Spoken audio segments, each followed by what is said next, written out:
Você já parou para pensar na nossa relação com as aves? É uma coisa meio doida, né? Porque, de um lado, a gente olha para elas e pensa em, sei lá, mensageiros dos céus, símbolos de liberdade. Mas do outro, bom, elas são uma das principais fontes de proteína no nosso prato. Hoje, a gente vai mergulhar de cabeça nessa relação, que é super profunda e, vamos combinar, cheia de contradições. E o foco vai ser aqui, no Brasil.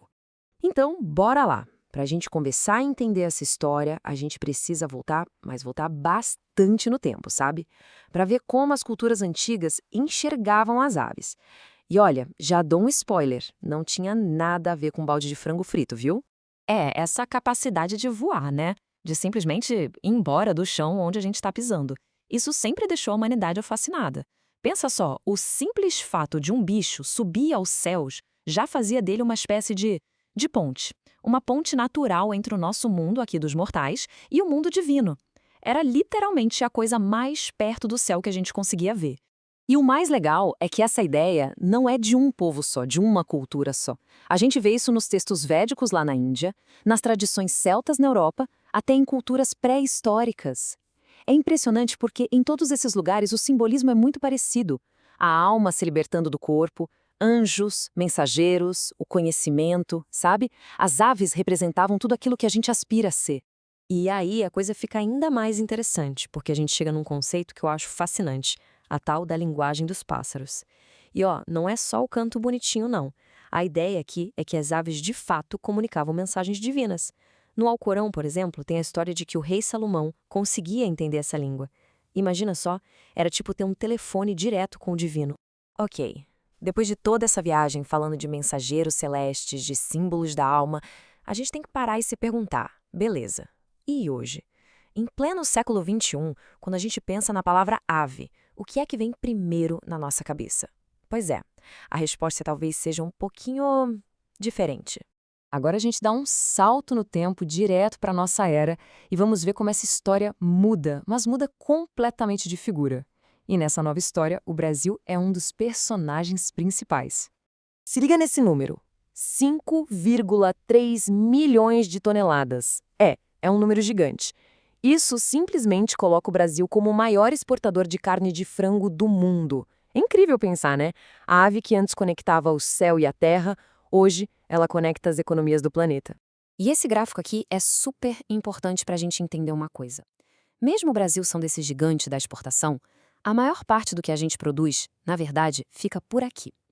Dá uma olhada, quase 65%, ou seja, quase 2/3 de todo o frango produzido aqui, é para consumo nosso mesmo, consumo interno. E que consumo, hein? Em média, cada brasileiro come 45 quilos de frango por ano.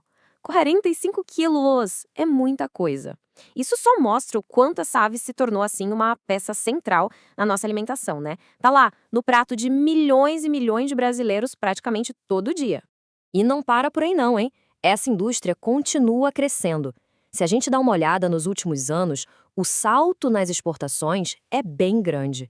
De pouco mais de 4 milhões de toneladas para mais de 5. Ou seja, a ave, agora como mercadoria, como commodity, está virando um pilar cada vez mais forte da nossa economia. Só que, ao mesmo tempo que o Brasil vira essa potência industrial do frango, o país escolhe uma outra ave, completamente diferente, para ser o seu símbolo, para representar a alma da nação, sabe? E essa é uma ave que a gente não mede em toneladas. Eu lhes apresento o sabiá laranjeira. Ele não foi escolhido pelo dinheiro que gera, mas pelo valor cultural, pelo valor afetivo. É por causa do canto dele, aquele canto que, para muita gente, é a trilha sonora do dia a dia. E, olha, essa escolha não foi do nada, não. Foi um processo. Primeiro, lá em 65, ele virou símbolo do estado de São Paulo. Depois, em 68, criaram o Dia da Ave. E só lá em 87 é que ele foi indicado como símbolo nacional. Foi uma coisa gradual, que foi refletindo o carinho que as pessoas já sentiam por ele. E aqui, gente, tá o ponto central de tudo. O sabiá está imortalizado em um dos poemas mais famosos, mais conhecidos do Brasil. Minha terra tem palmeiras, onde canta o sabiá. Esse verso, simples assim, conecta o sabiá para sempre com a nossa ideia de casa, de pátria, de saudade, de identidade.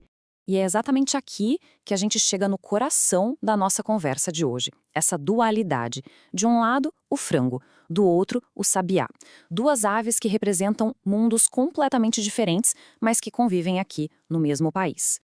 Olha só essa comparação, fica muito claro.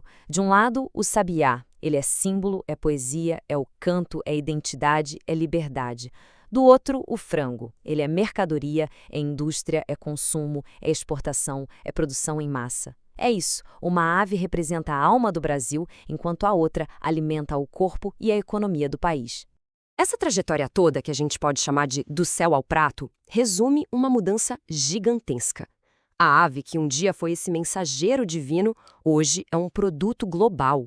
É uma transformação que, no fundo, diz muito sobre como a nossa relação com a natureza mudou. E para fechar, eu queria deixar uma pergunta no ar.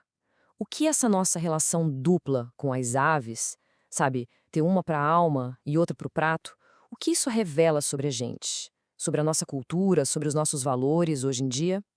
Bom, fica aí a reflexão.